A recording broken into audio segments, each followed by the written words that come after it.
Hello everyone, it's Saturday morning in Tokyo. And today I actually have the time to sit down and film this video. So at the beginning of this month, I randomly posted a video about me going to the Immigration Bureau, getting my visa exchange, and you guys been nothing but supportive on this platform. I just want to say thank you, and I'm really, really flattered, and I would try my best to keep this up.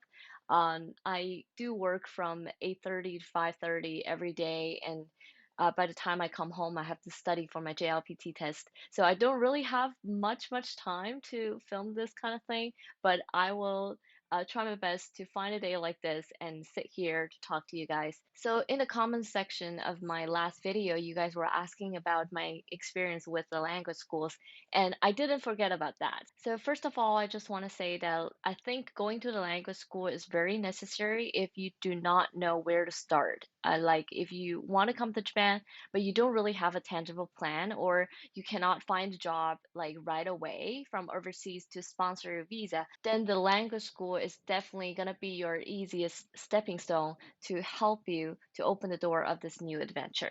I think the language school is not only suitable for high school grads, it's also suitable for people who are seeking for a career in Japan. So yeah, for many of mature students like me, going to a language school means we have our visa secured so we can go on and explore and gather information about employment and how everything works in this society. I'm not saying that all the information on internet are not trustworthy. It's just because they are not you. Like I'm not you. I can't live your life for you.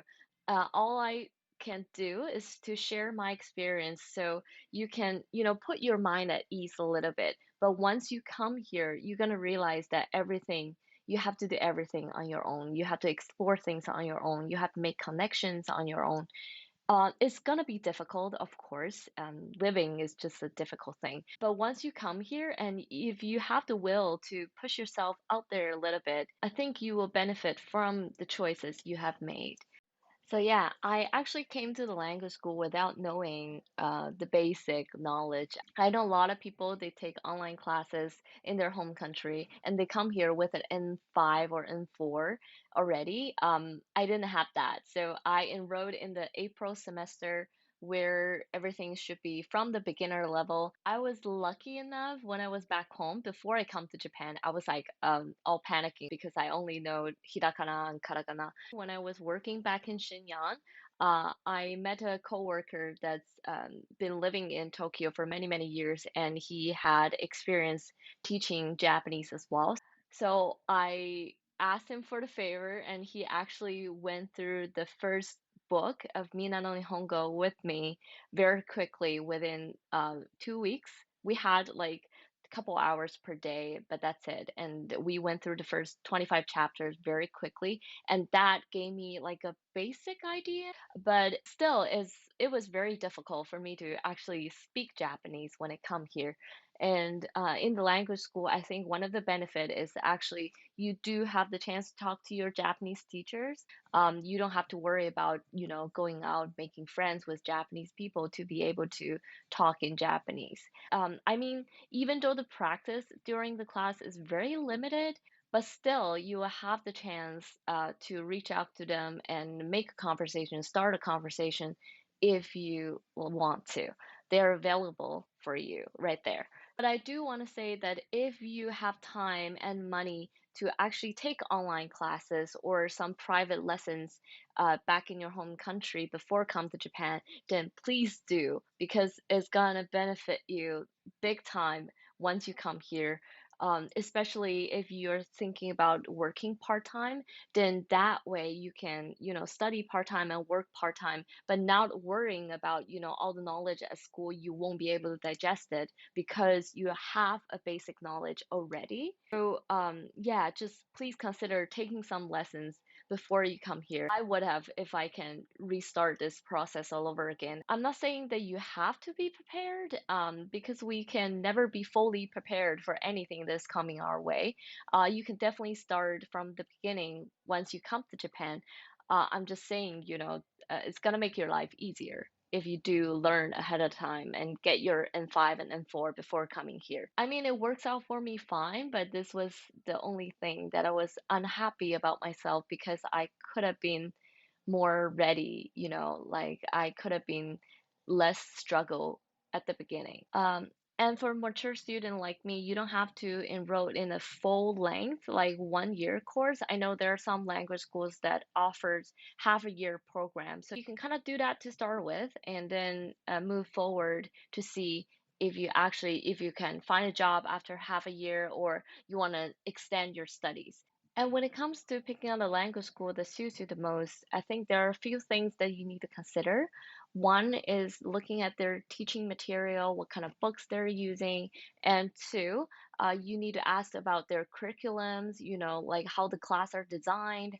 Three, ask them about the nationalities of your future classmates. And four, I think you need to ask them about the possibility of extending your studies or if you want to drop out after half a year of study or 1 year of study, are they going to refund you for whatever you paid, or are the tuition not refundable? So you need to get the policy straight.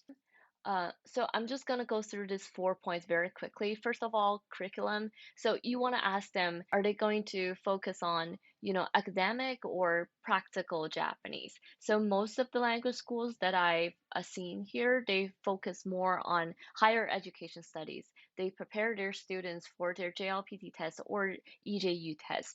And some language schools, they do offer private lessons that you can take, so that's a plus as well. If you are thinking about, going for higher education in Japan, then you can pick the schools that comes with, the actual bonus, the boost about um, your JLPT test and EJU test, and that will help you to keep everything in one place. If you do pick a language school that doesn't really have that kind of support, then you have to go out to other places and find private lessons if you do need some. And for mature student like me, we don't have to worry about the EJU test. The only thing we have to worry about is the JLPT. In order for you to get a decent job in Japan, you will at least have your N2. I mean, for me, my job only really requires Mandarin and English. So I didn't need to get my N2.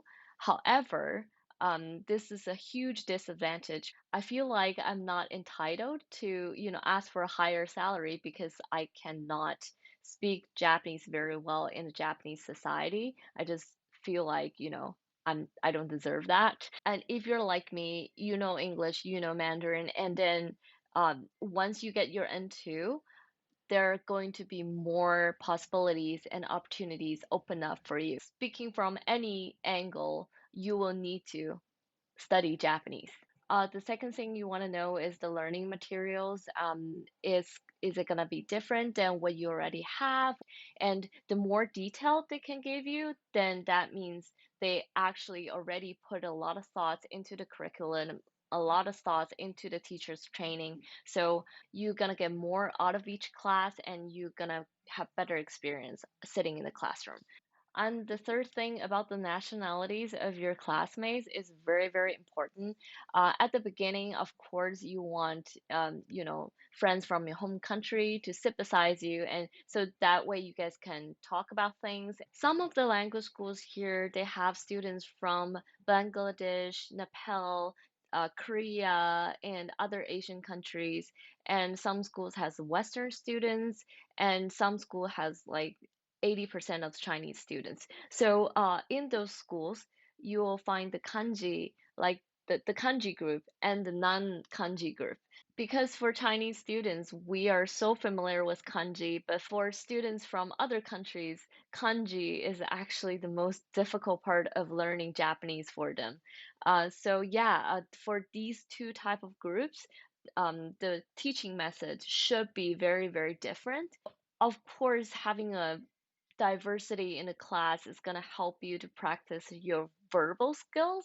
But on the other hand, it might be very confusing because, the Western student cannot understand kanji, but you understand perfectly. And the Western students are probably going to be very good at the katakanas. But for Chinese students, then katakana is going to be very difficult because we don't have that kind of vocabulary buildup. If you're a total beginner, I do recommend you to stick with your own nationality group because that's going to help you to build a very solid foundation with the teaching method that's suitable for your mindset. So, yeah, that's something to consider as well. The fourth thing is about school policies and refunds. Please promise me to read all the agreement you're going to sign very carefully before signing it. If you're here as a mature student like me, you want to give yourself the freedom to, drop off the class and to actually just switch the visa right away if you want to. Some school will give you difficult times about it. You need to be very clear at the beginning. I would say that in the Japanese society, please just keep the amount of surprises to the minimum. So overall, I don't really have bad things to say about language schools because I came here with really minimum expectations. I wasn't counting on the language school to actually boost my Japanese to another level. For all these years of living abroad and being an international student, I know for sure that, any of the language school courses are not going to be as effective as their advertisement. So for this 1 year of being in the language school, I think I got what I was looking for and more. I've made a few good friends and I had a basic understanding of Japan. I was able to secure my visa until the day I get it exchanged. So yeah, I think I'm pretty lucky. And yes, from a personal perspective, if you ask me if you should come to a language school, I would say yes, go ahead, sign up, enroll, get your student visa, and take that first step. But while doing that, you have to be very clear about what you're looking for in a language school and what does it mean for you to come to a language school. You need to know your plans and stick with your plans. I think that's like the most important thing of, doing anything, especially living in a new country, because it's going to be a lot of new informations. A lot of things are going to be different than what you expected. But as long as you stick with your plan and you know what you're looking for, then you're going to achieve it anyway.